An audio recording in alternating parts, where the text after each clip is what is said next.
Da multidão dos que crerão, era só um coração e a alma, uma somente, uma semente,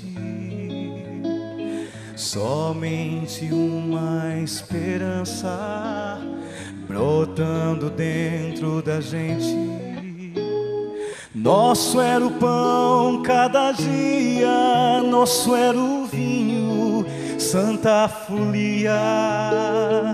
O que se parte, reparte a própria vida. Galho ligado à parreira, vida em comum verdadeira.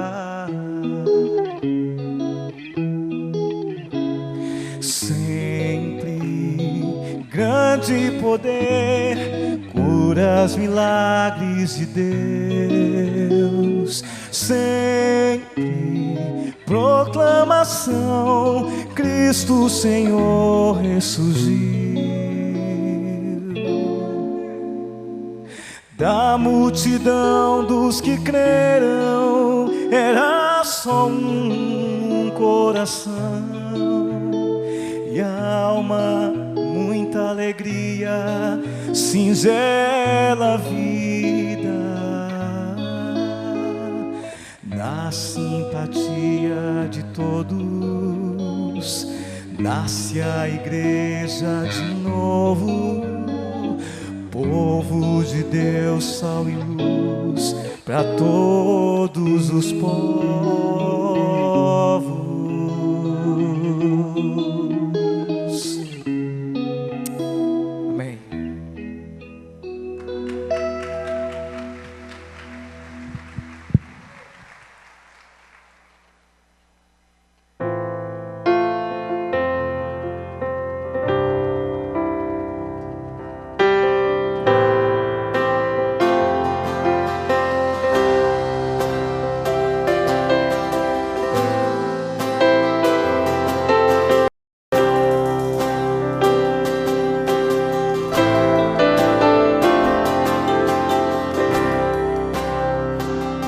Que a justiça flua como um rio, que o amor seja a vestimenta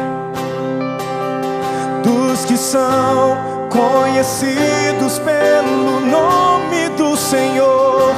Povo santo, quero ser as mãos que trazem cura, saciar aquele que tem fome, ter nos olhos compaixão, mostrar tua graça e perdão que traz a vida, restauração. Há tanto pra fazer no mundo ao meu redor e a cura para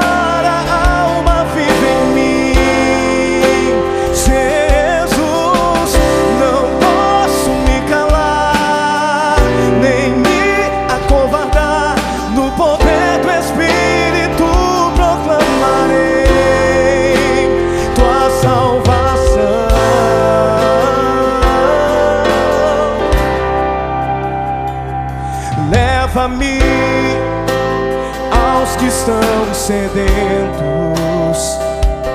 Eis-me aqui, usa-me em tuas mãos. És oleiro, eu o barro, pronto estou pra ser moldado. Eis-me aqui, usa-me.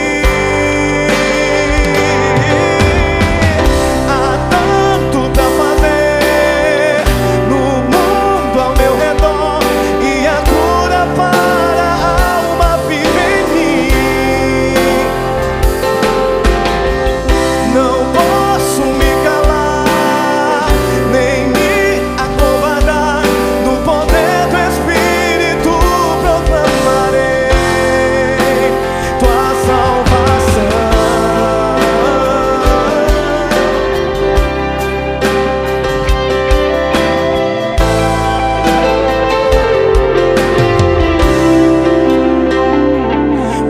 formosos são os pés dos que proclamam teu amor.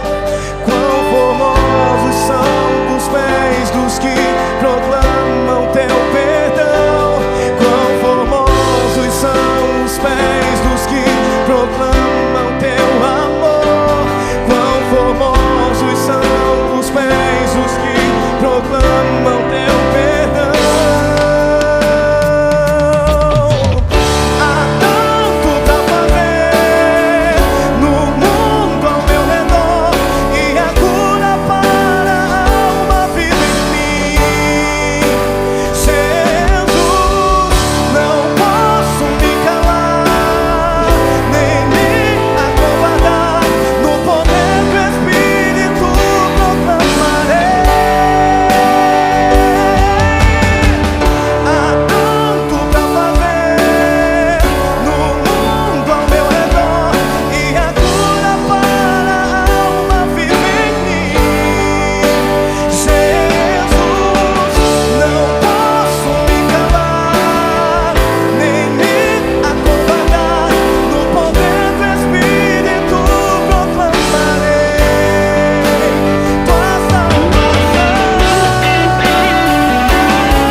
Olá, uma boa tarde na paz de Jesus. Eu continuo me chamando Armando.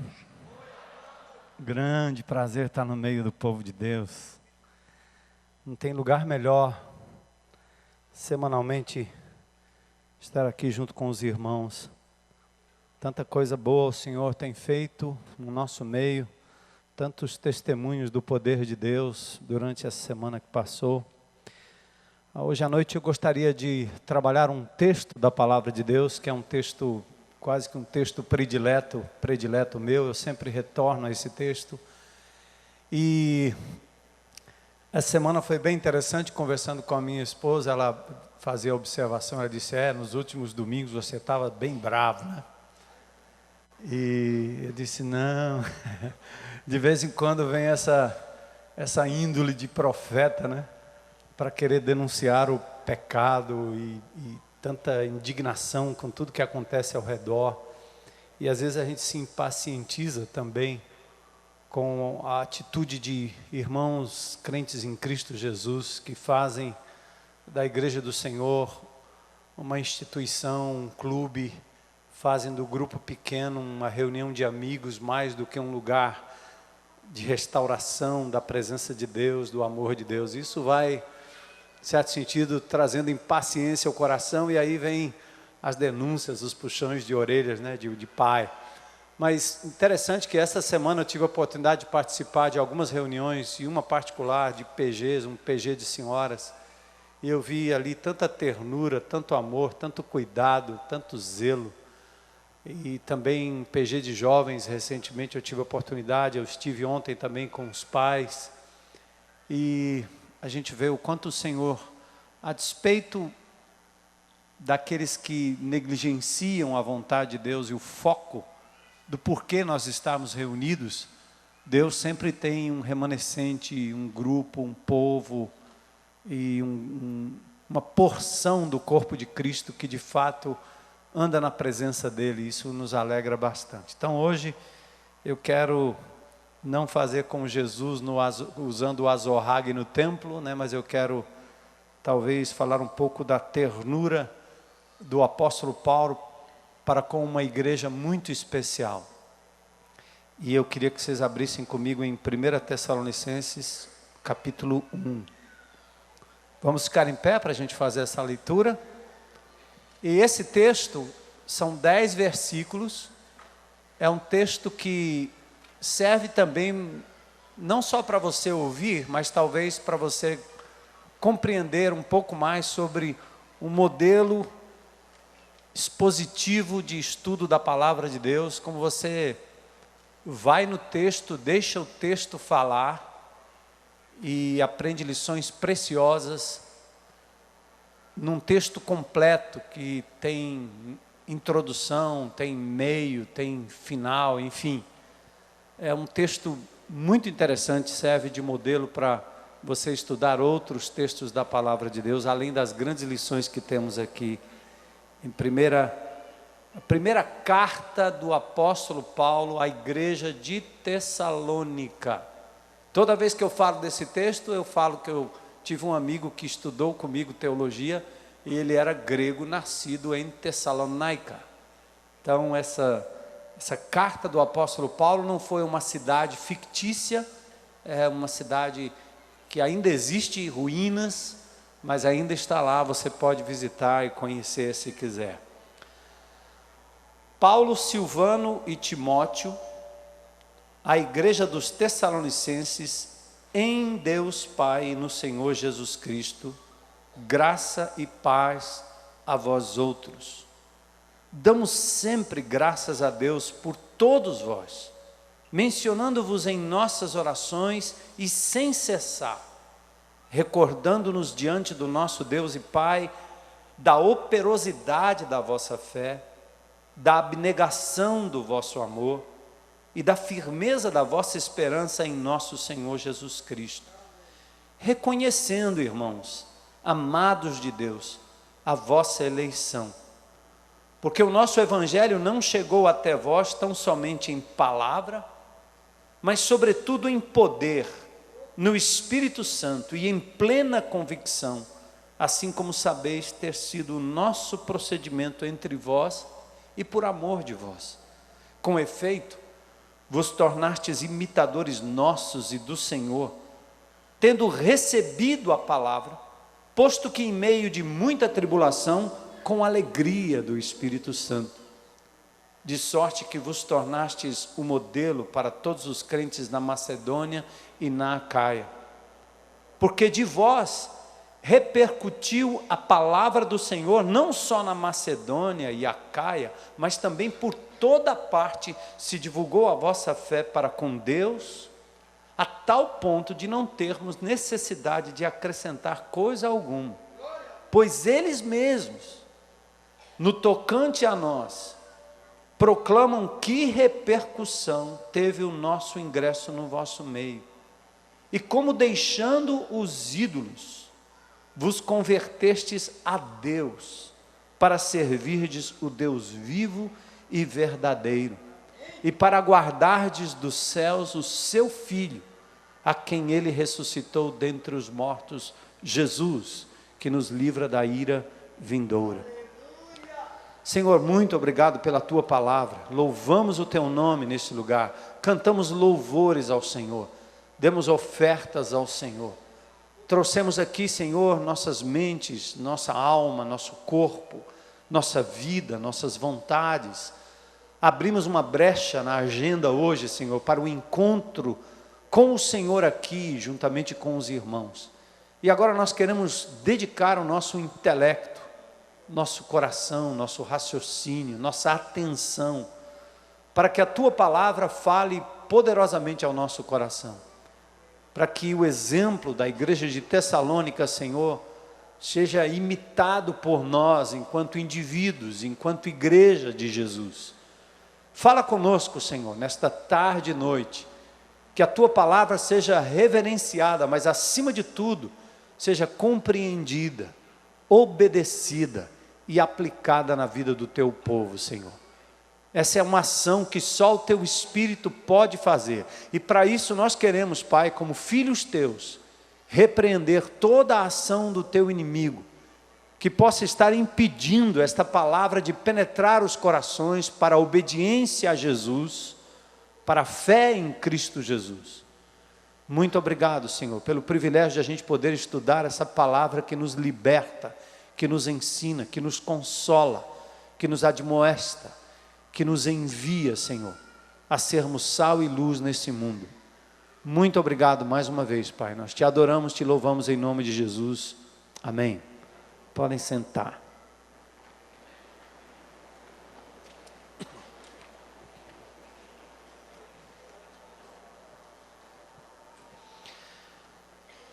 Pessoas são normalmente lembradas por suas características. Quando você pensa em Martin Luther King, você pensa no pastor batista que lutou pela emancipação, pela libertação dos negros nos Estados Unidos, principalmente aqueles que, mesmo tendo liberdade às vezes de viver na sociedade, não tinham acesso a tantas benesses que eram só reservadas aos brancos. Martin Luther King, conhecido pela sua vida de luta. Albert Einstein, todos conhecem, todos já ouviram falar, todos sabem do pródigo cientista. Você já ouviu falar de Hitler? E quando pensamos em Hitler, o nome já diz Holocausto, Segunda Guerra, massacre dos judeus, Império Alemão, Auschwitz, lugares de presídio para a população judaica, morte de muitos judeus. Aí você pensa em Madre Teresa de Calcutá, boas obras, amor, dedicação, cuidado, entrega, servitude. Pensa em Saddam Hussein, loucura, Iraque, Guerra do Golfo, terrorismo, ditadura. Alguns vão se lembrar de Ayrton Senna, ídolo para a população do esporte, do automobilismo. Margaret Thatcher, que morreu há poucos dias atrás, a Dama de Ferro da Inglaterra. E assim, outros nomes que você poderia trazer à sua memória, e percebe como os nomes geralmente trazem consigo uma história, uma lembrança. As pessoas são lembradas pelo que fizeram, pelo que foram durante suas vidas. Enfim, esses e outros nomes são símbolos de coisas boas e de coisas ruins. Seria até interessante pensar como você será lembrado quando daqui a algumas décadas alguém mencionar o seu nome. Que diferença você fez enquanto vivo? É interessante as igrejas do Novo Testamento. Quando você pensa na igreja de Corinto, é uma igreja confusa. É uma igreja com muitas doutrinas infantes, coisa de criança, meninice. A igreja de Corinto era uma igreja que vivia dentro, ou tinha dentro do seu quadro de membros, pessoas praticando coisas horríveis. O apóstolo Paulo tem que repreender, escrever duramente para a igreja de Corinto. A igreja da Galácia começou no espírito, depois acabou sendo aperfeiçoada na sua própria carne, porque estava seguindo os judaizantes que vinham dizendo após os novos convertidos que não bastava só crer em Jesus, tinha que cumprir também a lei. E Paulo escreve e diz: ó insensatos Gálatas. Então quando você lembra das igrejas da Galácia, tem um pouco disso. A igreja de Roma, a igreja de Laodiceia, alguma das igrejas, por exemplo, lá do Apocalipse, no início. Essas igrejas são também lembradas pelas suas características. Aliás, como será que a nossa igreja é conhecida? Nossa comunidade. Nossa comunidade. Como será que somos ou seremos lembrados das demais igrejas espalhadas na cidade, no país e quem sabe fora daqui? Vamos tratar de uma igreja muito especial hoje à noite. A igreja dos Tessalonicenses. Tessalônica era uma das maiores cidades da Macedônia, cortada pela famosa estrada romana denominada Via Inácia. Nos dias de Paulo, Tessalônica tinha uma população de mais ou menos 200 mil pessoas. A sua etnia era de maioria grega, mesclada então com outras nações e também muitos judeus. Após visitar a cidade de Tessalônica, na sua segunda viagem missionária, Paulo envia Timóteo para encorajar a igreja. E depois Timóteo retorna e se encontra com Paulo em Corinto, mais ou menos no ano 50 depois de Cristo, ou mais ou menos 20 anos depois da morte de Jesus, e de lá Paulo escreve as duas cartas, 1ª e 2ª Tessalonicenses. Era uma igreja diferenciada. Primeiro, pela maturidade espiritual desta igreja. Apesar e a despeito de ter sido uma igreja fundada muito rapidamente pelo apóstolo Paulo. É uma coisa intrigante para a eclesiologia, quando a gente pensa em igreja, estuda igreja. O apóstolo Paulo, em Atos capítulo 17, verso 2, diz que ele esteve naquela cidade apenas por 3 semanas.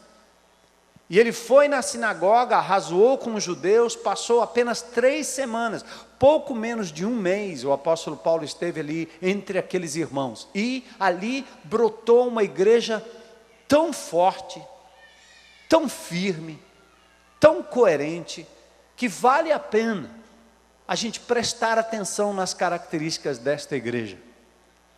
A igreja que talvez estava não só no coração de Paulo, mas também no coração de Deus. E é com essa palavra e tratando esse modelo que eu queria deixar para vocês um desafio, para que todos nós juntos possamos pensar nas características desta igreja amada pelo apóstolo Paulo. Aliás, é uma igreja que não só teve o seu líder maior, o iniciador, passando rapidamente por lá, mas quando a palavra chegou até eles, eles estavam passando por duras tribulações, duras perseguições, e eles mesmo assim testemunharam do Evangelho. E a pergunta é, qual seria o segredo de tanto sucesso? Quando você olha para os bons exemplos da história, a gente tende a voltar lá para saber qual foi o segredo daquele homem, daquela mulher. Então, qual teria sido o segredo da igreja de Tessalônica? Algo que talvez nós possamos hoje à noite conhecer, compreender e imitar. Vamos começar discorrendo o texto, caminhem comigo aí. 1 Tessalonicenses capítulo 1, dos versos 1 até o versículo 4, nós temos o que é chamado de DNA da igreja. Agora você vai conhecer de verdade, não o que a igreja fazia, mas aquilo que ela era na essência. Presta atenção, o meu valor e o seu valor não está no que fazemos, mas naquilo que nós somos. Não está na prática de determinadas coisas, mas naquilo que você é, na sua essência como pessoa. Aliás, é um valor que pouco se dá hoje. Quando se olha para alguém, pensa-se logo no que essa pessoa pode me oferecer. Estabilidade, dinheiro, oportunidade, sexo, prazer. E o indivíduo olha para o outro sempre nessa visão mais utilitária. E por outro lado, você também na sociedade, ou na família, ou no meio em que você vive, normalmente você tende a responder a este estímulo errado. Ou seja, você só acha que é importante se estiver fazendo alguma coisa em prol de alguém. No momento que você é impedido de fazer, no momento que você é inutilizado em alguma área da vida, no momento em que Deus te coloca na pausa, você parece que perde a razão de ser e a razão de existir. Eu quero dizer para você que Deus, na sua infinita misericórdia, na sua palavra, Ele sempre dá importância primeiramente ao ser, não tanto ao fazer. Deus olha para você como ser humano, como pessoa. O seu valor não está naquilo que você é capaz de fazer. Não existe competitividade na família de Deus. Deus não está olhando para o filho que produz mais e o filho que produz menos. Ele está olhando para os seus filhos de igual forma, como seres humanos, criaturas amadas, filhos amados. Ser é mais importante do que fazer. Guarde isso.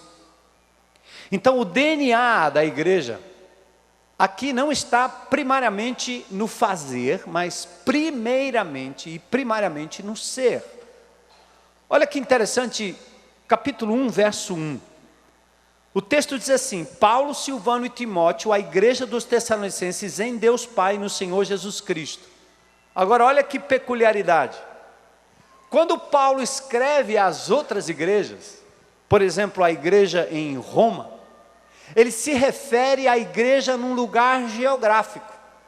Ele escreve assim, por exemplo, a todos os que estais em Roma, Romanos 1, verso 7. Quando ele escreve à igreja de Corinto, 1 Coríntios 1, verso 2, ele diz, a igreja de Deus que está onde? Em Corinto. Então ele fala do povo de Deus, mas dá o endereço é Roma, o endereço é Corinto. Mas aos Tessalonicenses, tem uma peculiaridade aqui, o seu endereço fica por conta do seu relacionamento espiritual. Olha o que Paulo diz, a igreja dos Tessalonicenses que está onde? Em Deus Pai e no Senhor Jesus Cristo. A referência dessa igreja não é geográfica, ela é celestial. É uma igreja baseada, fundamentada, alicerçada na pessoa do Senhor Jesus Cristo. Aqui está o primeiro segredo que diferenciava esta igreja das demais igrejas. Ela não estava firmada em Paulo, no homem, no local de reuniões, nas estruturas ministeriais, tampouco na palavra que fala de Deus, mas no Deus da palavra. Era uma igreja fundamentada na pessoa do Senhor Jesus Cristo. Por isso ela recebeu a palavra divina como uma oportunidade maior para conhecer esse Deus em quem ela estava firmada e a obra do Senhor Jesus Cristo feita ao seu favor. E aí cabe nossa primeira reflexão. Onde está baseada a sua fé, a sua fidelidade, a sua vida? Qual é a sua maior razão de viver, de estar aqui, de vir aqui, de se reunir, de louvar, de servir, de ser? Ou a nossa fé está firmada, vinculada, baseada em Deus Pai e no Senhor Jesus Cristo, ou nós não temos como nos sustentar como igreja, como crentes em Cristo Jesus? Olha, um relacionamento marido e mulher jamais pode iniciar quando um cônjuge depende do outro cônjuge para ser feliz. Disse isso ontem aqui, celebrando o casamento da Jane e do Clerton. Você não casa para ser feliz, você não se junta numa sociedade para tentar ser feliz. Você precisa, em primeiro lugar, depositar a sua vida, a sua felicidade, fincar as suas estacas na pessoa do Senhor Jesus Cristo e encontrar nele a plena felicidade. E aí sim, você está pronto e aberto para estar com alguém, estar em algum lugar, ter qualquer endereço, conviver, relacionar, trabalhar, conquistar. Mas primeiro você precisa estar como a igreja de Tessalônica, fincada em Deus Pai e no Senhor Jesus Cristo. Por que as pessoas mudam frequentemente de comunidade? Porque elas não estão fincadas na pessoa do Senhor Jesus Cristo, mas estão fincadas em alguém, em algum programa, em alguma coisa, que quando não estão satisfeitos, mudam rapidinho, saem rapidinho, correm rapidinho. Eu peço ao meu Senhor Jesus Cristo que esta igreja aqui não esteja firmada em mim, nem na tenda, no programa, mas na pessoa do Senhor Jesus Cristo, como a igreja de Tessalônica. Amém? Glória a Deus. Olha o que o autor aos Hebreus diz, né? Quando você está rodeado de uma tão grande nuvem de testemunhas, o texto de Hebreus 12:1 diz, desembaraça do pecado. E o verso 2 diz, olhem firmemente para Jesus, autor e consumador da sua fé. Na hora que você tira os olhos do Senhor, as coisas começam a dar para trás. O seu filho adolescente, o seu jovem, a sua criança, jamais deve estar vinculada primeiramente aos programas que a igreja oferece. Você precisa, como pai, como mãe, ter certeza de que essa criança, através da sua palavra e do seu modelo, tem a sua vida fincada na pessoa do Senhor Jesus Cristo. É por Jesus, só por Jesus. Paulo diz em 1 Coríntios 3,11, ninguém pode pôr um outro fundamento da igreja, além do que já está posto. Não é o pastor, não é o bispo, não é o papa, não é Francisco, não é Pedro, não é João, não é Tiago, não é líder, ninguém, nenhum outro além de Jesus deve ser o nosso fundamento. Glória a Deus, Senhor. Aí eu quero falar de uma outra coisa, além do endereço dessa igreja, que a gente já sabe, o endereço dela é nos céus, né? É endereço celestial, ela está em Deus Pai e no Senhor Jesus Cristo. Mas a segunda coisa que eu destaco é a posição desta igreja. O verso 4 é um dos versículos que eu mais cativo na minha própria vida. E vocês já me ouviram falar, porque eu vou citar textos aqui que vocês me ouvem falar sempre, sempre, sempre, sempre. Olha o que o apóstolo Paulo fala acerca desta igreja. Sabemos, irmãos amados de Deus, que Ele os escolheu.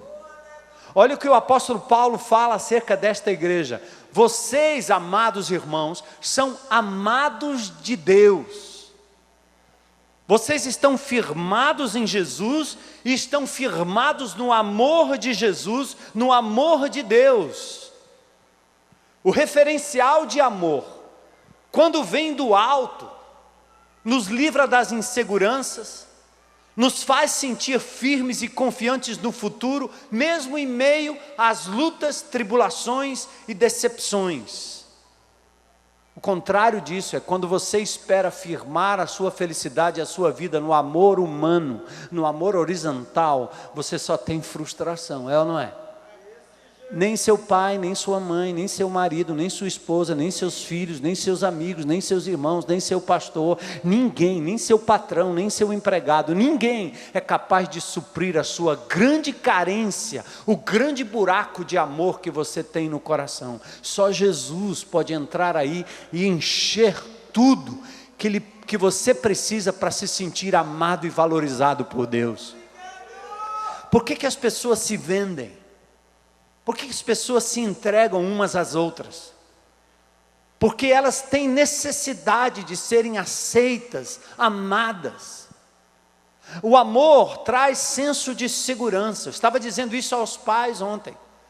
Quando os adolescentes não se sentem amados em casa, eles vão se entregar ao traficante, ao menino e à menina da esquina, ao malandro que entra na internet, que se disfarça e começa a galantear, começa a paquerar, começa a elogiar, começa a dar um falso remédio de amor, e o adolescente começa a se sentir atraído por aquilo que está lhe dando atenção.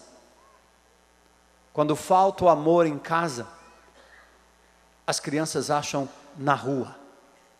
Quando falta o amor em casa, as crianças acham na rua. Quando falta o amor de Deus, nós nos entregamos ao amor dos homens. E começamos a ser pisados, decepcionados, machucados emocionalmente falando.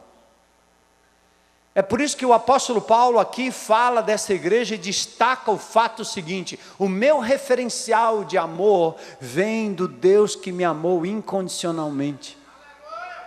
Por isso você precisa ouvir aquilo que Jesus ouviu em duas instâncias na palavra de Deus.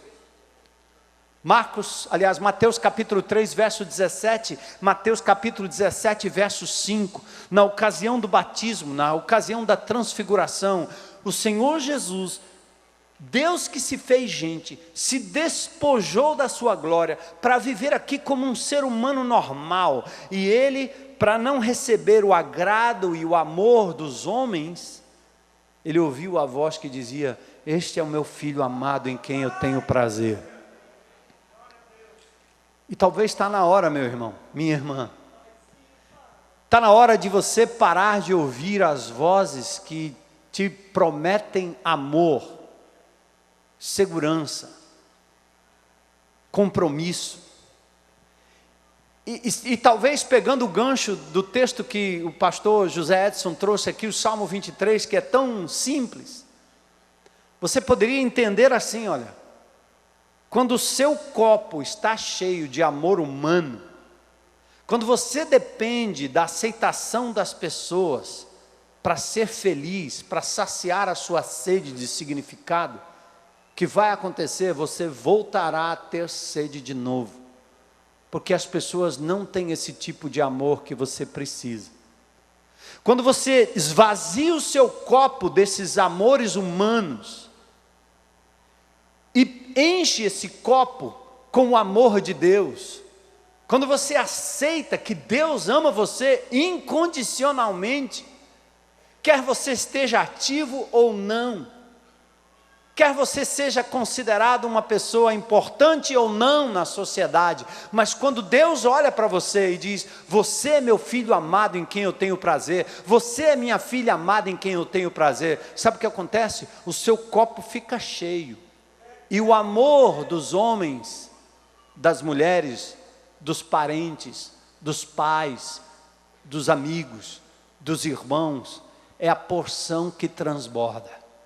Você nunca estará vazio, você nunca estará dependente do outro, buscando um elogio, fazendo de tudo para ser notado, quando você sabe que o Senhor que lhe ama, sabe como você está, onde você está, mesmo que não haja ninguém por perto, e você não precisa disfarçar, você não precisa mudar a voz, você não precisa fazer absolutamente nada. Deus lhe ama como você está, como você é. O amor de Deus é o amor que acolhe, é o amor que corrige, é o amor que lhe permite passar por tribulações, porque é a forma de Deus lhe aperfeiçoar. Mas você precisa ouvir essa voz todos os dias, como a igreja de Tessalônica ouvia. Esta é uma igreja amada, em quem Deus tem prazer nela. E Paulo dizia: vocês são amados de Deus. Isso basta para você? Se não basta, está na hora de você esvaziar o seu copo, meu amigo. Está na hora de você parar de querer agradar pessoas e buscar o agrado de Deus. Aliás, o texto ainda diz que nós fomos escolhidos por Deus, como João 15 diz: não foram vocês que escolheram a mim, disse Jesus, mas eu vos escolhi a vós. Deus está dizendo que é toque dele na tua vida, é misericórdia e graça. Portanto, amados, todos podem nos rejeitar, mas Deus nos escolheu e nos acolheu em amor através de Cristo Jesus. Amém? Ele diz em Malaquias 3,17: vocês são particular tesouro meu. Então, o endereço da igreja: em Deus Pai, no Senhor Jesus Cristo. A posição dessa igreja: amada por Deus. E outra coisa maravilhosa agora tem a ver com suas características, a sua natureza e suas características. Verso 3, o apóstolo Paulo diz: olha, nós lembramos continuamente diante do nosso Deus e Pai o que vocês têm demonstrado. E aí ele diz: o trabalho que resulta da fé, o esforço motivado pelo amor e a perseverança proveniente da esperança em nosso Senhor Jesus Cristo. 3 palavras que você pode pensar aí: amor, aliás, fé, amor e esperança. O final do verso anterior, aliás, do slide anterior, volta lá. O trabalho que resulta da fé. Próximo slide. O esforço motivado pelo amor, a perseverança proveniente da esperança. Então vamos lá, classe, 3 coisas, 3 características desta igreja: fé, amor e esperança. Repitam comigo: fé, amor e esperança. Mais uma vez: fé, amor e esperança. As características desta igreja. fincada em Jesus, firmada nele. Esta igreja amada por Deus era caracterizada por fé, amor e esperança. Paulo tem nos Tessalonicenses motivo para dar graças e não para lamentar. Eu me lembrei do texto de Hebreus 13:17, que diz assim: obedeçam os vossos pastores, sujeitem-vos a eles, porque velam por vossas almas como aqueles que hão de dar conta delas, para que o façam com alegria e não gemendo. E eu não digo nem ao pastor, vamos olhar para o nosso Deus, para que Ele continue tendo alegria em nós. Nós temos que desenvolver essas 3 características. Os Tessalonicenses aqui são alvo das incessantes e agradecidas orações de Paulo. Ele diz: sempre damos graças a Deus por vocês. E o apóstolo destaca as principais características que diferenciavam essa igreja. Primeiro, fé operosa. O trabalho que resulta da fé. Fé que não é blá blá blá. Fé que resulta em trabalho. Fé que resulta em obediência. Eu gosto de definir fé como passo de obediência. É como se você estivesse num abismo, Jesus lá embaixo dizendo: pula. Não adianta você olhar para aqui, para baixo e dizer assim: eu tenho fé que Ele pode me segurar. Não é isso que resolve. O que resolve é você dar um passo de obediência mediante a palavra dita: pula. Quando Deus diz vem, quando Deus diz me obedece, quando Deus diz faça isso, quando Deus disse deixa esse caminho, quando Deus disse muda, quando Deus disse vem, quando Deus disse larga o pecado, você tem que exercitar fé naquele que fala, obedecendo a sua palavra e dando um salto nos braços dele. Quando eu entreguei a minha vida a Jesus, foi mais ou menos assim. Eu já tinha pesquisado tudo, experimentado de tudo, tinha lido tudo que dizia respeito às religiões da época, aos gurus da época. Mas num dia, eu vendo a minha vida como estava, eu decidi dar um passo de obediência e jogar a minha vida, que não prestava, que não estava bem, que estava mal. Eu joguei a minha vida nos braços de Jesus, como um doente se submete a um médico numa sala de operação, estirado numa maca. Você não pode fazer nada, você está anestesiado. O doutor vai abrir você e ele vai te operar, você se entrega total. Eu acho que dão anestesia para você não ficar estribuchando e mexendo e tentando dar ordem no doutor.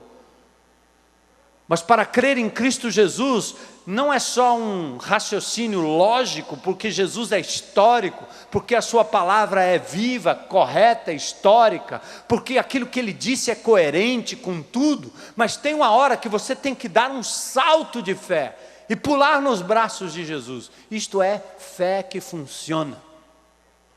Fé que obedece. E Paulo também fala do amor abnegado, o esforço motivado pelo amor. É um amor que alcança o outro.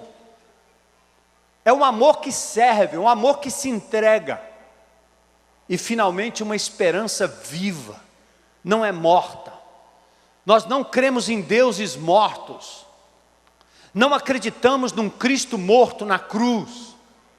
Não ficamos olhando para o crucifixo e Jesus pendurado nele. Não carregamos o Cristo morto nas ruas. Não olhamos para estátuas, tendo nela nossa esperança. Não rezamos, não oramos para nenhuma estátua, porque o nosso Deus é vivo. E a nossa esperança é viva. Aleluia. Aleluia. Aliás, se a lógica fosse de que olhar para qualquer outro ídolo, qualquer outro representante de Deus, fosse uma questão só de lembrança, nós deveríamos lembrar a fé que tiveram em Cristo Jesus. Quando olhamos para Maria, temos que olhar na fé que Maria teve em Cristo Jesus. Quando olhamos para José, para João, para Francisco, nós tínhamos que olhar para a fé que estes homens e mulheres tiveram em Cristo Jesus. E imitando a fé, nós temos que nos render e nos entregar e focar única e absolutamente na pessoa do Senhor Jesus Cristo. Porque Ele morreu sim na cruz do Calvário, mas Ele vive, Ele ressuscitou, Ele venceu a morte, está à direita do Pai em majestade.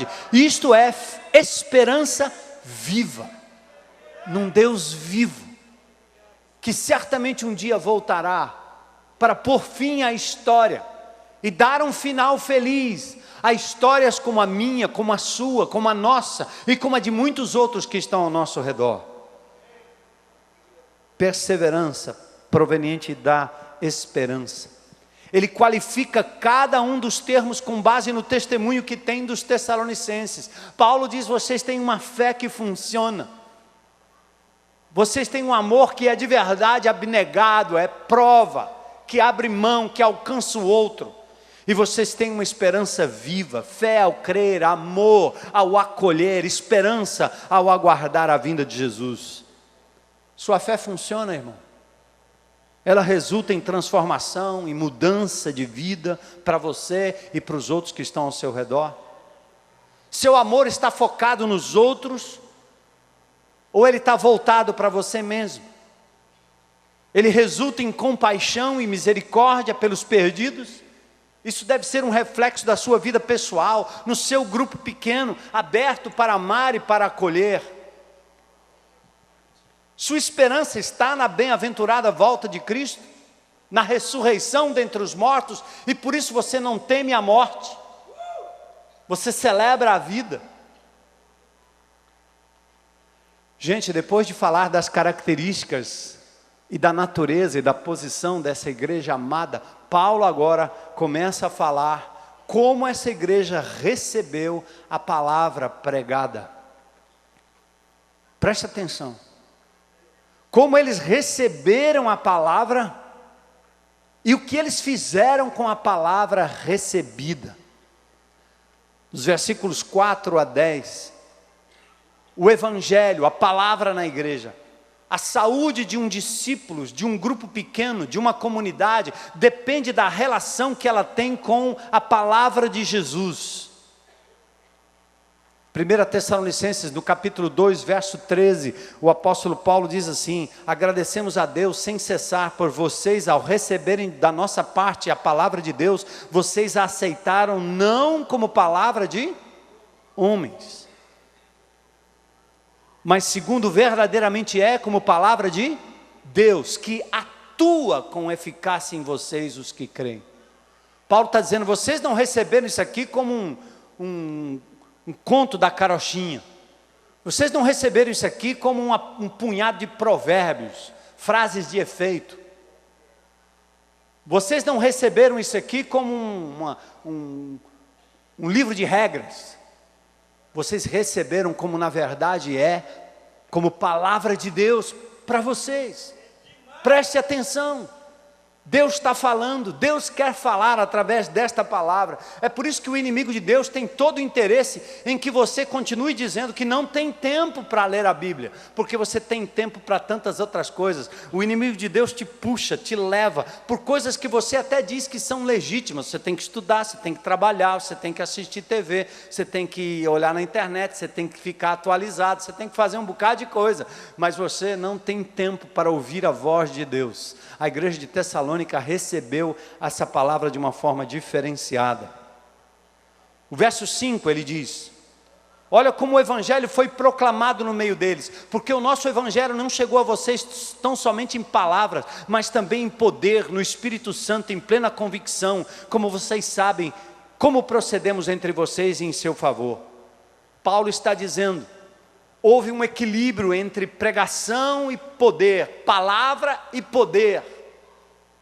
Conhecimento da palavra sem poder é oco, é letra que mata. Articular a Bíblia sem poder para transformar vidas é como um estudioso de literatura que conhece a palavra de Deus, mas sua vida não é transformada pelo poder de Jesus.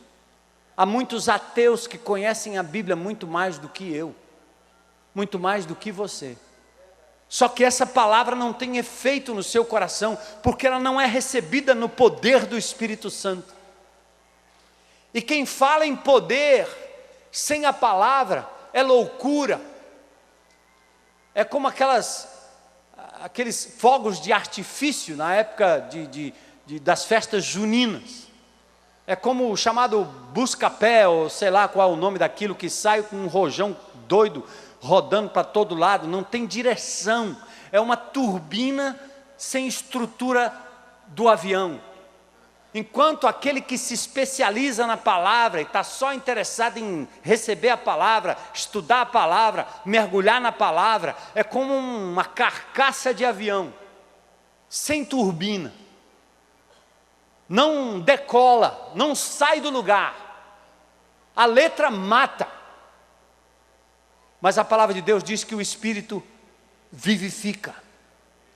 Os fariseus e os saduceus na época de Jesus eram especialistas na palavra, estudiosos de escola bíblica dominical. Mas tinha pouca eficácia na transformação e na misericórdia das vidas. Pouco alcance. Porque é só blá blá blá. Mas o apóstolo Paulo diz que a igreja de Tessalônica recebeu dele mesmo um testemunho vivo, uma palavra que tinha não só conteúdo, mas tinha também demonstração de poder pela transformação das vidas que ouviram essa palavra. Paulo destaca a sua dependência do Espírito, e Paulo destaca a sua convicção e o seu amor pela igreja. Aliás, ele também diz outra coisa: vocês sabem da minha vida, como eu procedi no meio de vocês. É esse tipo de liderança que vocês devem procurar, baseado na palavra de Deus. Não é a liderança que opera milagres, que opera maravilhas, que fala bonito, mas é uma liderança que tem uma vida íntegra, que o diabo não pode colocar o dedo no nariz. Aqui na nossa comunidade, quando nós temos um líder enroscado em qualquer coisa, seja um cheque, seja uma dívida, seja o que for na praça, nós paramos tudo para tratar, a fim de que o diabo não coloque o dedo no nariz de ninguém aqui dentro dessa comunidade. Liderança limpa, que cuida da sua família, que cuida dos seus filhos, que cuida dos seus negócios com integridade. Assim deve ser a liderança. Assim foi a liderança do apóstolo Paulo, que gerou essa igreja maravilhosa. Vocês precisam manter esse perfil, esse retrato falado de 1 Timóteo capítulo 3. O pastor, o líder tem que ser irrepreensível, marido de uma só mulher, que tem os seus filhos em sujeição, seja cordato. Paulo falou disso. Este é o perfil ideal de uma igreja diferenciada. Mas olha o verso 6. Como eles receberam a palavra chegou com poder e com a eficácia da pregação. Mas olha o verso 6, de fato vocês se tornaram nossos imitadores e do Senhor, apesar de muito sofrimento, receberam a palavra com alegria que vem do Espírito Santo. Olha, amados, eles receberam a palavra em meio a muito sofrimento. A perseguição era grande, mas o Senhor usou esse contexto para dar aos Tessalonicenses sede da palavra, sede da verdade, uma prova de que nossas lutas sempre nos deixam mais sensíveis e mais dependentes de Deus. Quando tudo está dando muito certo, quando nada está acontecendo, quando tudo está muito bem, nós nos esquecemos rapidinho de que somos dependentes de Deus. Por isso, muitas vezes eu tenho dito aqui que o sofrimento na minha vida, na sua vida, é uma forma de Deus lhe chamar a atenção e dizer: eu existo, você depende de mim. Você não é quem você pensa que é. Quando você pensa que pode controlar seu casamento, seus filhos, seu trabalho, sua carreira, seu futuro, sua saúde, Deus permite que certas coisas aconteçam a fim de que você possa olhar para Ele e dizer: eu dependo de Ti, Senhor, eu dependo de Ti, Senhor. Muitos de nós só enxergamos a grandeza de Deus na lente da lágrima. Se a lágrima não desce, você não sente. Quando eu era descrente, eu pensava que só gente lascada que ia para Jesus. Eu dizia, rapaz, esse povo só tem testemunho, pensa no negócio. O cara matou 10, matou 15, traiu não sei quem, fumou todas, fez tudo doido. Aí daqui a pouco, pronto, se arrepende, está resolvido o problema. O problema é que Jesus disse assim, o médico não veio para os sãos, mas para os doentes. O ser humano, mesmo não estando na primeira página do jornal, mesmo não tendo cometido um assassinato que todo mundo possa ver, mesmo não tendo explodido bomba nenhuma, os seres humanos estão carentes, e eles são pecadores e carentes da graça e da glória de Deus. Por isso é assim mesmo. Talvez você está tão orgulhoso, tão confiante na sua performance, na sua vida, na sua capacidade de conquistar coisas, que você nem precisa de Deus. Até que o Senhor faz com que a lágrima caia, até que um vírus, uma bactéria, até que um incidente, até que uma pessoa, até que alguém faça com que você perca o controle das coisas, e aí só resta uma esperança: Deus meu, Senhor meu. Eles receberam a palavra em meio a muita tribulação, mas o fizeram com alegria do Espírito Santo. Infelizmente, alguns se tornam endurecidos e ingratos quando sofrem algum dano ou perda. Aqui é o outro lado da moeda. Tem crente que pensa que quando ele está sofrendo é porque Deus não gosta dele, ou ele está fazendo alguma coisa errada. O Evangelho da Prosperidade diz que crente dá certo em tudo. Ele tem o melhor negócio, ele tem o melhor carro, ele nunca vai ter problema, ele nunca vai ficar doente. Tem indivíduo morrendo de câncer, tendo que fazer um tratamento, talvez passar por uma quimioterapia, e ele continua decretando que ele está curado, até que morre. E aí a explicação da liderança da igreja é que o indivíduo não teve fé suficiente. Palavra maldita. Porque esse não é o Evangelho de Jesus. O apóstolo Paulo chegou ao ponto de desesperar da sua própria vida. O apóstolo Paulo tinha uma limitação, um espinho na carne. Ele implorou a Deus para que aquilo pudesse ser tirado, talvez uma cegueira momentânea daquele dia em que ele encontrou-se com Jesus. O arrogante Paulo foi jogado ao chão, teve que rastejar, não enxergava direito. Aquele que conduzia e perseguia teve que ser conduzido, manteve a sua cegueira. No momento ele disse: Senhor, livra-me disso. E Jesus disse: não, a minha graça te basta. Você vai conviver com essa limitação. Amados, esse é o Evangelho maduro, não é o Evangelho da prosperidade. Esse é o Evangelho do sofrimento, que inclusive o nosso Senhor Jesus passou.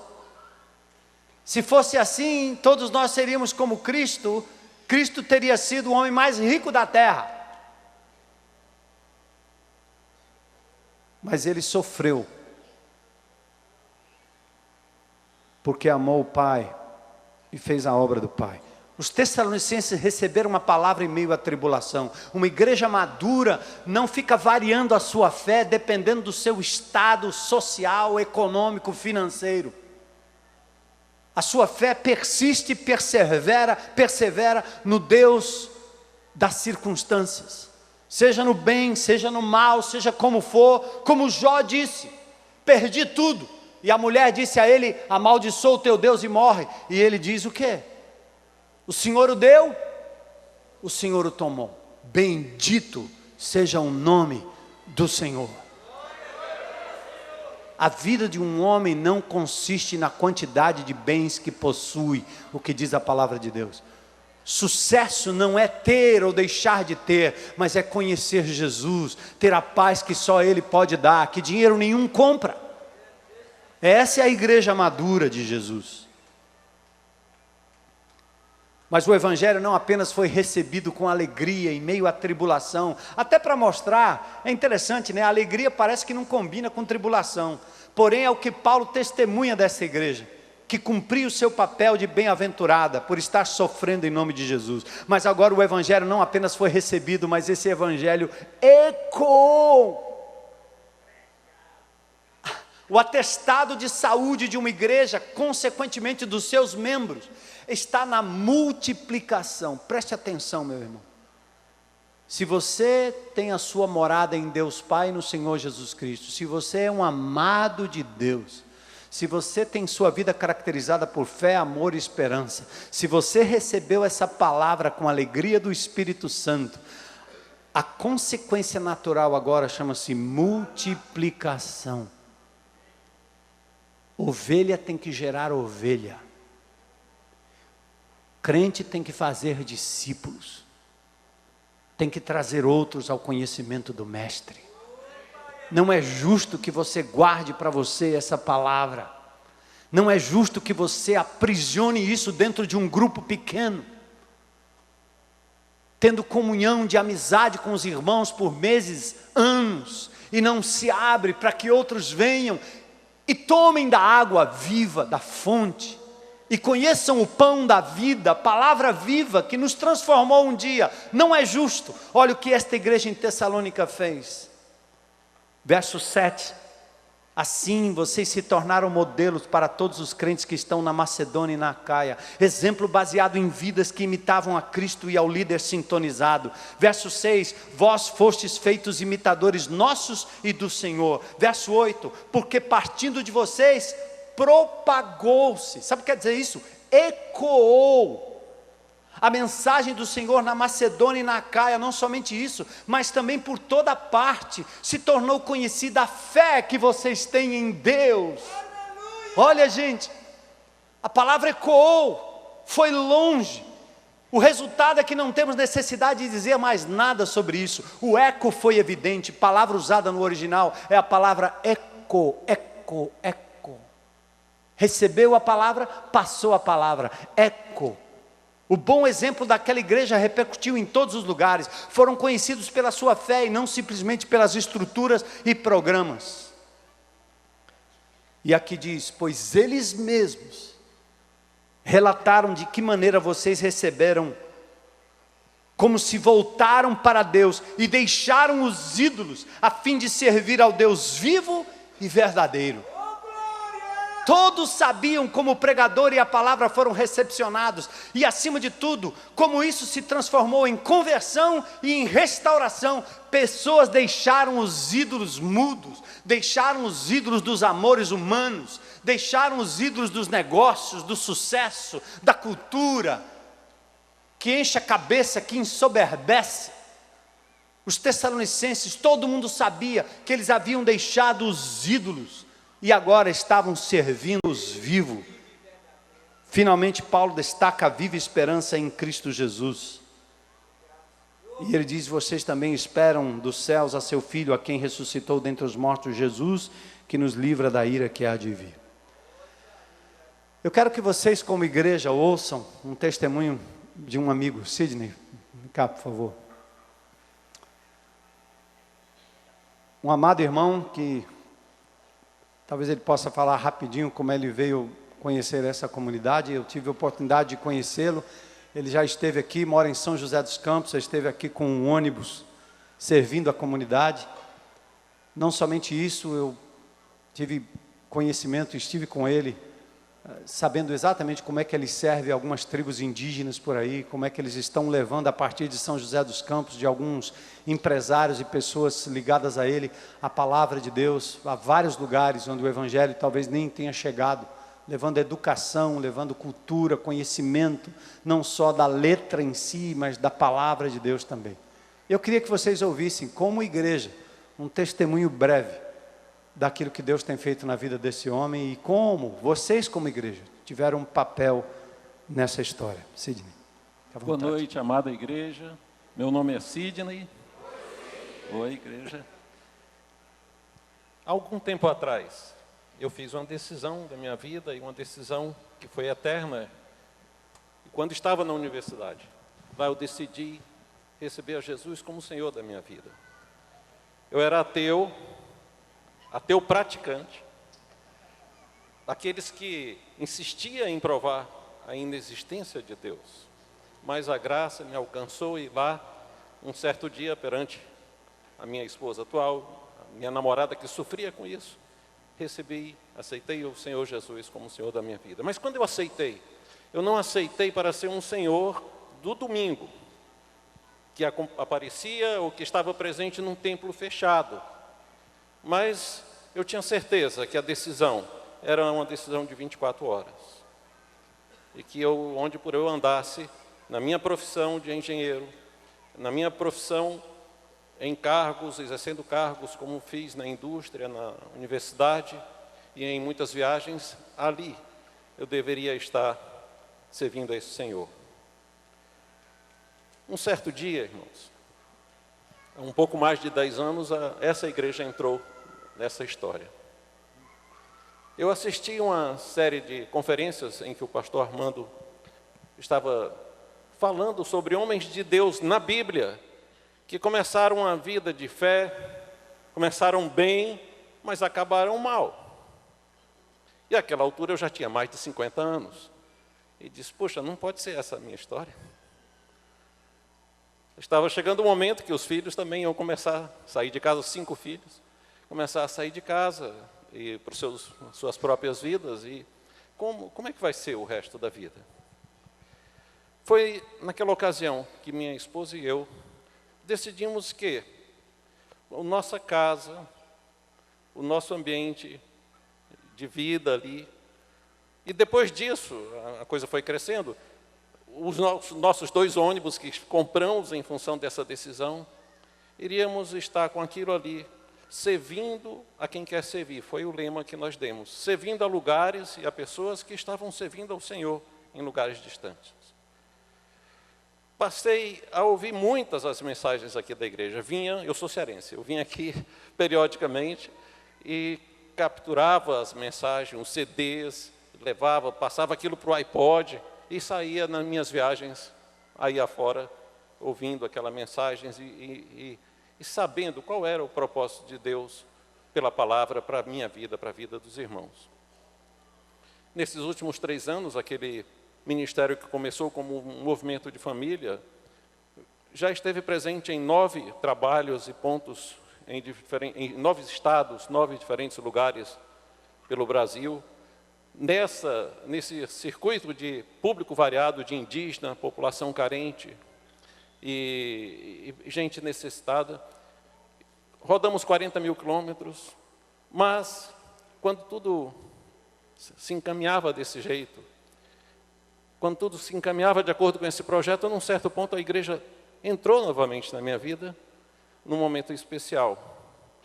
Eu participava de uma comunidade, de uma igreja de Cristo, e em certo momento, por questões, hoje que eu julgo absolutamente inexplicáveis, eu rompi com aquela igreja. Chegou a um ponto por questões administrativas, de encaminhamentos, de soluções, eu de repente, estava excluído daquela igreja. E olhava e lembrava aquelas mensagens, oh Deus, como é possível? Vai acontecer isso comigo? Me voltava para Deus e clamava, e eu via a mensagem e ficava quieto, esperando em Deus o passar do tempo. Mas Deus, pela graça, foi mostrando onde andar, onde caminhar. E em certo momento, muito recente, no encontro que tive também com o pastor, esse tema voltou. E eu disse, tem uma coisa no passado que eu não resolvi, apesar de todas nessas oportunidades que Deus tem criado, tem uma coisa que não está resolvida, que é esta de estar em desarmonia ou rompido com alguns irmãos. Naquele mesmo dia daquela conversa, iniciamos um processo, que agora Deus está completando, com a reconciliação completa nisso também. E a igreja aí está presente também, porque foi fruto de tantas coisas que eu vi, de tanta orientação nessa direção. Aquela unidade quebrada foi religada e está agora novamente numa direção que Deus certamente deseja. Eu queria concluir esse testemunho contando uma história, pode ser até que pareça engraçada, mas mostra como Deus tem atuado em algumas situações bizarras. Eu estava com esse propósito de servir onde eu estivesse agindo na minha profissão. E eu estava muito longe, estava na Rússia. Estava, num certo dia, perante uma plateia, ou algumas pessoas numa mesa, em torno de uma mesa de jantar, e, de repente, me passam a minha mão uma taça de vodka para fazer um brinde. Dá um brinde por estar ali representando uma parceria que nós estávamos desenvolvendo, inclusive eu estava gerindo aquele acordo todo, e eu recebi aquela taça de vodka, e não se tratava de uma questão teológica de bebe, não bebe, mas eu fiquei incomodado com a situação. E eu já sabia que seria uma falta de educação ou uma não diplomacia não aceitar fazer aquilo. E aquelas pessoas esperando o brinde. Minha esposa estava do meu lado, graças a Deus. Ela percebeu aquele incômodo, ela sentiu o que estava acontecendo, encheu uma taça de água, uma taça parecida, mas de água, e num breve descuido dos presentes, ela trocou a taça e eu fiquei com a taça de água na mão. E fiz aquele brinde, saudei as pessoas. Daqui a pouco, um segundo brinde. Essa coisa está complicando. Quer dizer, e minha esposa ficando com a taça de vodka. Só que do lado da minha esposa tinha uma plantinha e ela virava a vodka na plantinha. Veio a segunda taça. Mais uma vez, bebi água. Veio a terceira. Outra água. Eu acho que eles queriam derrubar, mas... E a minha esposa jogando na plantinha. Em certo momento, um diretor de uma universidade importante no campo aeroespacial chegou para mim e disse: você não está bebendo vodka. Mas pronto, fui descoberto. Você está bebendo água? Aí eu falei para ele: sim, eu estou bebendo água. Ele disse: mas beba vodka com a gente para se alegrar, para termos essa alegria juntos. Bom, levantou na rede. Era o que esperava. Eu disse: olha, eu tenho uma alegria muito maior do que essa que a gente está vendo aqui. Eu tenho uma alegria que é ter Jesus na minha vida. Ele parou. Eu disse: mas como é isso? E eu expliquei rapidamente para ele ali naquele instante. Passou-se aquela reunião. Dias depois, outra reunião. Fui chamado numa sala. De repente entra uma sala cheia de pessoas, doutores, mestres, comemorando lá uma certa situação. E dessa vez sem a esposa e sem a plantinha. A plantinha estava em coma alcoólica. Aí chega mais uma vez uma pessoa e coloca uma taça de vodka na minha frente, assim, para você beber, para brindar. Aquele professor, aquele diretor de universidade se levantou: meus amigos, esse convidado nosso, o Sidney, não vai beber a vodka. Ele vai beber a água. Mas para ele beber a água, eu gostaria que ele explicasse para vocês todos o que ele explicou para mim a respeito da alegria que ele tem.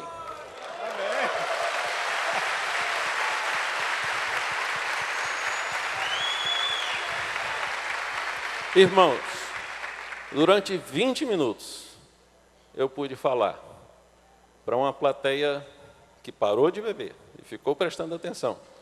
Pude falar de Jesus, numa língua que não é a minha, mas de forma traduzida, falar sobre Jesus. Um Jesus que é a nossa alegria e que nos acompanha e que é o motivo da nossa existência. Quando eu terminei de falar, aquele mesmo protetor, a essa altura, se aproximou de mim e disse: Sidney, eu entendi tudo o que você falou, completamente tudo. Mas deixa eu te explicar uma coisa, eu fui ensinado durante a minha vida toda a não crer na existência de Deus. E agora eu preciso pensar. Meus queridos, isto foi uma experiência, digo, extravagante e bizarra, com pessoas da mais profundo conhecimento científico lá na Rússia. Mas, do mesmo jeito, é a experiência de pessoas que estão em lugares do Brasil, que estão à nossa volta, que mesmo tendo ouvido falar de Jesus, não conhecem o Jesus, motivo da alegria e motivo para a nossa vida. Então, quero compartilhar com os irmãos, porque se isso tudo também aconteceu, a todo momento, as mensagens da IBC ouvido lá pela internet. Minha esposa não está aqui, mas espero que esteja lá prestando atenção. Ouvido pela internet, ouvido por CDs, por iPod, essas mensagens ecoaram e elas foram chegar muito distante e estão chegando distante nos ambientes que nós temos convivido e passado, porque essa igreja tem estado presente. Deus abençoe muito aos irmãos.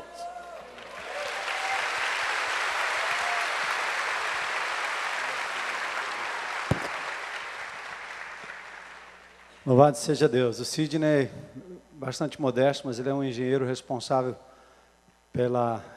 já trabalhou muitos anos nos projetos da Embraer, né, de aeronaves, e por isso que ele estava lá na Rússia, talvez apresentando um desses projetos aí. Um homem de Deus que hoje já não trabalha mais na Embraer, mas tem 2 ônibus, ele anda por aí, evangelizando e levando computadores, programas para comunidades carentes, né? E já esteve aqui com um grupo de médicos lá de São José dos Campos. E é só uma demonstração de que, porque vocês têm sido fiéis, porque vocês estão firmados no endereço celestial, em Deus Pai e no Senhor Jesus Cristo, porque vocês são amados e amadas de Jesus, porque vocês foram escolhidos e escolhidas pelo Senhor, porque vocês têm tido como característica a fé, o amor e a esperança, porque vocês têm recebido esta palavra em meio a muito sufoco, muita luta, né? Muita tribulação, mas com alegria no Espírito Santo, porque vocês têm permitido que essa palavra ecoe através dos meios de comunicação, mas também através de cada um de vocês. O Evangelho tem ido muito, muito longe. Então nós queremos dar graças a Deus, porque um dia nós deixamos os ídolos e estamos servindo o Deus vivo e verdadeiro. Amém? Glória a Deus. E eu queria, pode aplaudir o Senhor.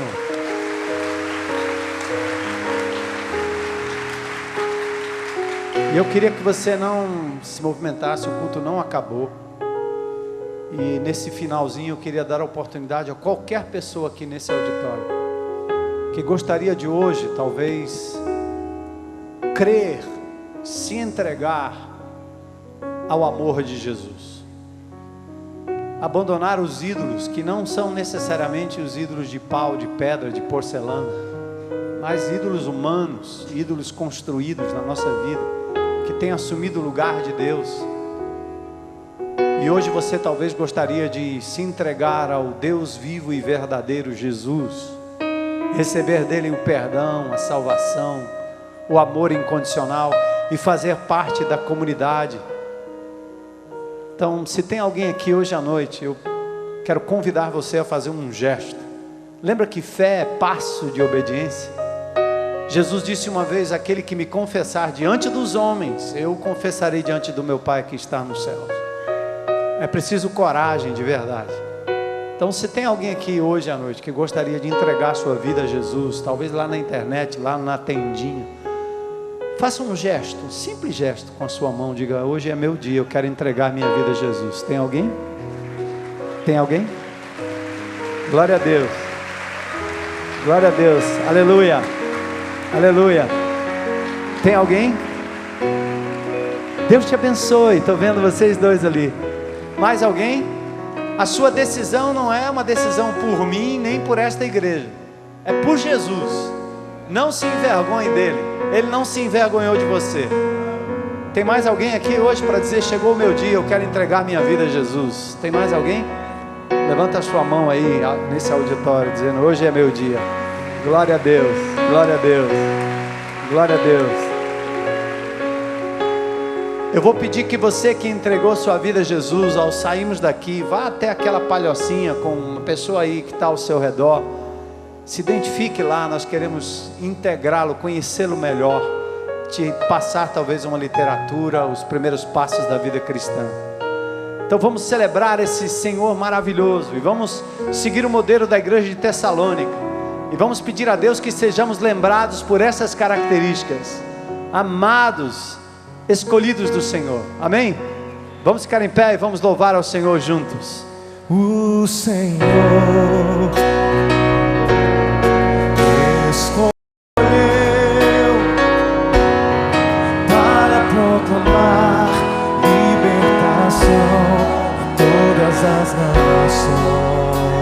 Cante isso com oração.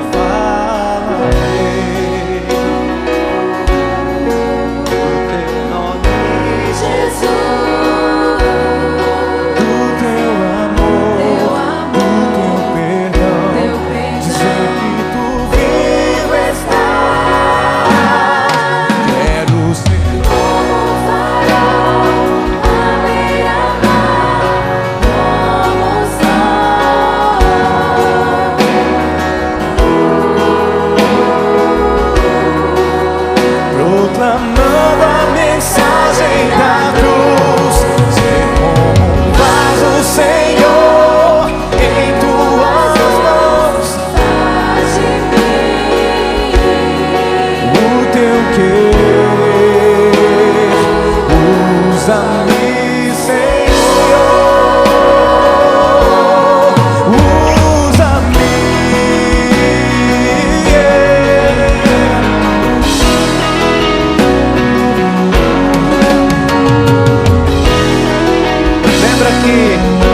A marca do discípulo saudável é a multiplicação, é a palavra ecoada. O Senhor. Canta, igreja, para a glória do Senhor.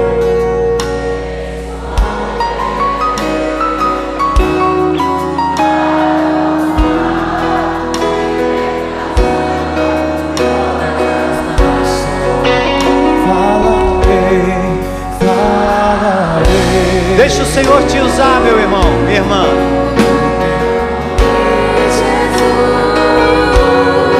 Do teu amor, do teu perdão, dizer que tu vivo estás. Quero ser como o farol na beira-mar, como o sol, brilhando tua luz. Proclamando a mensagem da cruz, ser como um vaso, Senhor, em tuas mãos. Faz de mim o teu querer,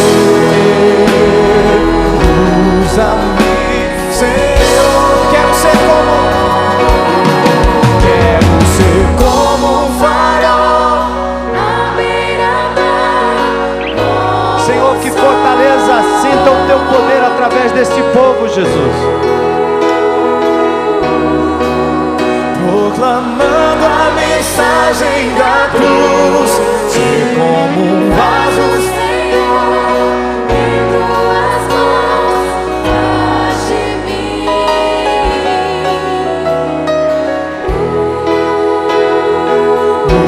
usa-me, Senhor. Quero ser como um farol à beira-mar, como o sol, brilhando tua luz. Proclamando a mensagem da cruz, ser como um vaso, Senhor, em tuas mãos. Faz de mim o teu querer, usa-me, Senhor, usa-me.